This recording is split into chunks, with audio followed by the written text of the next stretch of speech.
Assalamualaikum warahmatullahi wabarakatuh. Perkenalkan, nama saya Fitra Malia dengan NIM 21040450100101 dari kelas BK3A. Di sini saya akan mencoba menjelaskan teori kepribadian menurut Abraham Maslow. Yang pertama, saya akan mencoba menjelaskan biografi Abraham Maslow. Abraham Harold Maslow dilahirkan di Brooklyn, New York pada tanggal 1 April 1908. Jadi pada masa itu Maslow dibesarkan dalam keluarga Yahudi Rusia dengan orang tua yang tidak mengenyam pendidikan tinggi. Pada masa kecilnya Maslow dikenal sebagai anak yang kurang berkembang dibanding anak yang lain sebayanya. Maslow mengatakan bahwa dirinya adalah seorang anak Yahudi yang tumbuh dalam lingkungan yang mayoritas dihuni oleh non-Yahudi. Pada masa itu, Maslow merasa terisolasi dan tidak bahagia pada masa itu. Ia bertumbuh di perpustakaan di antara buku-buku.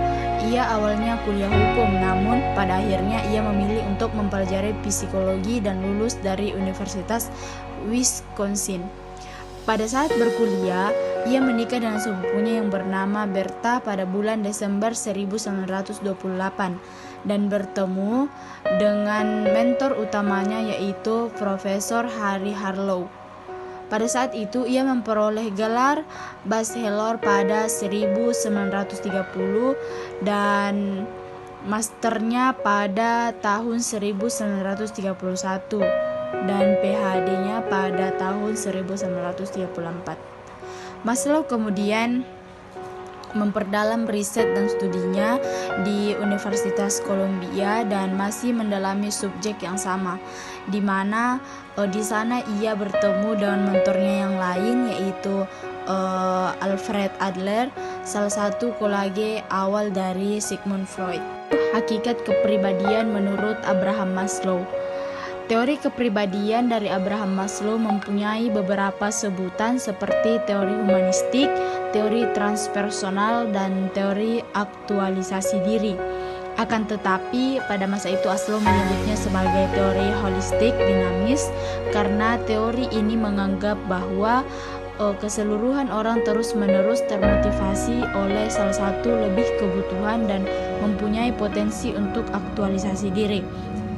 Untuk meraih aktualisasi diri, orang harus memenuhi kebutuhan di level yang lebih rendah. Setelah merasa cukup puas pada masing-masing kebutuhan, maka mereka bisa mencapai aktualisasi diri. Teori kepribadian ini dibuat berdasarkan beberapa asumsi dasar mengenai motivasi. Salah satunya asumsi mengenai motivasi yang mana kebutuhan-kebutuhan dapat dibentuk menjadi sebuah hierarki. Konsep hierarki kebutuhan yang diungkapkan Maslow beranggapan bahwa kebutuhan-kebutuhan di level rendah harus terpenuhi dahulu sebelum kebutuhan di level lebih tinggi. Kebutuhan yang membentuk hierarki ini adalah kebutuhan konatif, yang berarti kebutuhan yang memiliki karakter mendorong atau memotivasi. Selanjutnya saya akan membahas materi bagian ketiga yaitu dinamika kepribadian menurut Abraham Maslow. Pada Kues Suara 1991 halaman 118, Maslow yakin banyak tingkah laku atau kepribadian manusia yang bisa diterangkan dengan memperhatikan motivasi individu untuk mencapai tujuan-tujuannya yang membuat kehidupan individu menjadi bermakna dan tercapainya kepuasan. Dan menurut Kues Suara 1991 halaman 118, berdasarkan fakta yang ada menyebutkan bahwa jantung dari teori Maslow ialah proses motivasional manusia, terutama dalam rangka memenuhi kebutuhan-kebutuhannya. Dan menurut Maslow, dalam Kues Suara 1991 halaman 118, manusia merupakan makhluk yang tidak pernah berada dalam kepuasan. Ketika satu kebutuhan sudah terpenuhi, maka ia akan termotivasi untuk mencapai kebutuhan di tingkat yang lebih tinggi. Begitupun seterusnya, sehingga kepuasan manusia bersifat sementara. Berdasarkan hal tersebut, Maslow mengajukan gagasan bahwa kebutuhan yang pada manusia adalah bawaan tersusun menurut tingkat yang disebut dengan hierarki kebutuhan.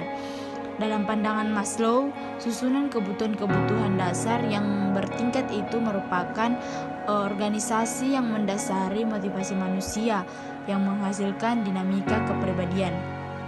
Semakin individu dapat mampu memuaskan kebutuhan-kebutuhannya yang tinggi, maka individu tersebut semakin mampu mencapai individualitas matang dan berjiwa sehat. Begitu pula sebaliknya. Face dan Face 2010 halaman 337 mengatakan pemenuhan kebutuhan konatif, estetika, dan kognitif merupakan dasar bagi tercapainya kesehatan fisik dan psikologis seseorang. Jika kebutuhan-kebutuhan tersebut tidak terpenuhi, maka akan mengarah pada penyakit.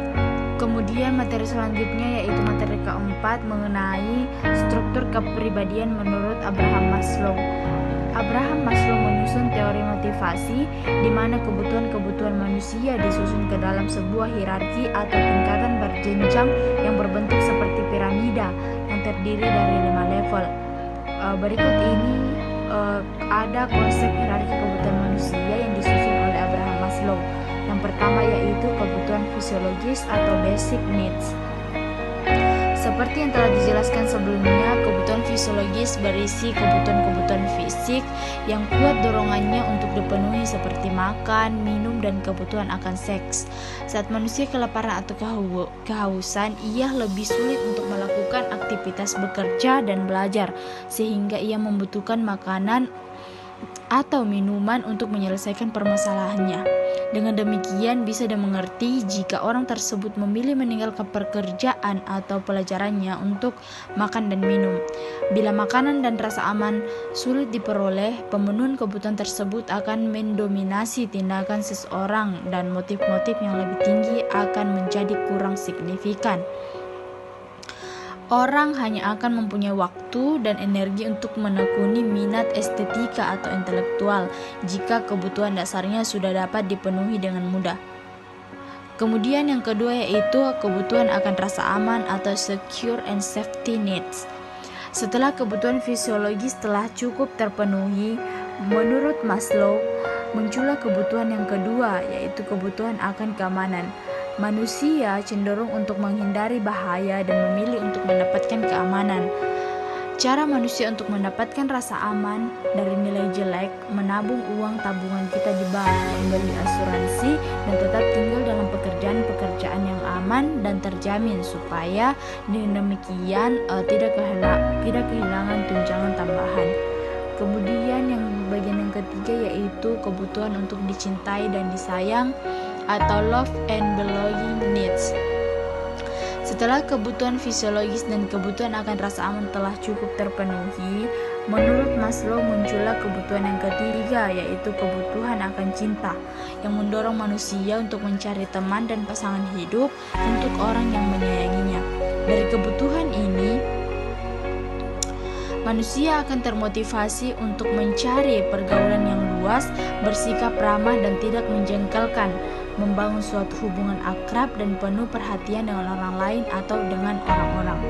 Kemudian yang keempat yaitu kebutuhan dasar untuk dihargai atau self-esteem needs. Setelah tubuh menjadi sehat dan tidak kelaparan, merasa aman, dan memiliki teman dengan orang yang disayanginya, manusia mulai merasa ingin dihargai oleh teman sekitarnya. Kebutuhan akan penghargaan ini akan mendorong manusia untuk memperlihatkan kelebihan-kelebihan diri masing-masing supaya teman-teman lainnya menghargainya, bersikap lebih kompetitif, merasa berharga dan menimbulkan perasaan berguna bagi diri sendiri. Memamerkan kekayaan serta gengsi melalui jenis mobil yang dikemudikan, gaya pakaian atau melalui tingkah laku yang mengagumkan dan tangkas. Kemudian kebutuhan yang terakhir yaitu kebutuhan untuk mengaktualisasikan diri atau self-actualization needs.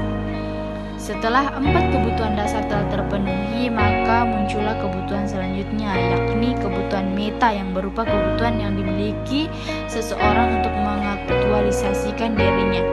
Kebutuhan ini mendorong manusia untuk bangkit dari kekalahan dan mengaktualisasi diri dengan berbagai tingkah laku seperti membaca, belajar, latihan, dan lain sebagainya. Nah, pada kebutuhan ini melibatkan lebih banyak persyaratan dan lebih kompleks dibanding kepuasan pada tingkat yang lebih rendah. Usaha untuk memperoleh aktualisasi diri memerlukan prasyarat semua kebutuhan yang lebih rumit dan canggih dibanding usaha mendapatkan makanan. Selanjutnya materi terakhir yaitu perkembangan kepribadian menurut Abraham Maslow. Perkembangan kepribadian Maslow pada puncaknya adalah pencapaian aktualisasi diri yang merupakan kebutuhan tertinggi dari hierarki kebutuhan manusia. Konsep tujuan hidup ini mirip dengan konsep assertive self-jung atau realisasi diri dari Horney. Menurutnya, perkembangan tujuan mencapai aktualisasi diri itu bersifat alami yang dibawa sejak lahir. Namun secara genetik manusia memiliki potensi dasar yang positif. Di samping itu juga memiliki potensi dasar jalur perkembangan yang sehat, lebih mengikuti hakikat alami yang ada dalam dirinya. Kebutuhan neurotik merupakan perkembangan kebutuhan yang menyimpang dari jalur alami. Dalam pandangan ini, apa yang baik mendasarkan dan mendekat pada aktualisasi diri, dan yang buruk atau abnormal adalah segala hal yang menggagalkan atau menghambat aktualisasi diri sebagai hakikat alami kemanusiaan. Selanjutnya, pada implementasi kepribadian menurut Abraham Maslow itu dapat kita lihat pada video selanjutnya. Baik, jadi untuk pengaplikasiannya atau implementasinya pada teori humanistik ini menurut Abraham Maslow yaitu di sini guru itu bertugas sebagai fasilitator, di mana langkah-langkah ini merupakan hal-hal yang dapat dilakukan seorang guru sebagai fasilitator. Yang pertama itu pada awal pertemuan guru dapat memberikan motivasi kepada siswa atau murid agar siswa tersebut mau dan tertarik mengikuti pembelajaran tersebut. Kemudian tujuan pembelajaran juga dijelaskan oleh guru, di mana apabila ada siswa yang belum paham, guru dapat menjelaskan ulang tujuan materi tersebut atau pembelajaran tersebut untuk memastikan apabila siswa tersebut betul-betul paham atau mengerti apa yang telah dijelaskan oleh seorang guru. Kemudian penting bagi guru juga untuk memahami atau mengetahui ciri atau karakter murid tersebut, sehingga apa yang diajarkan kelak itu dapat menyesuaikan keinginan murid.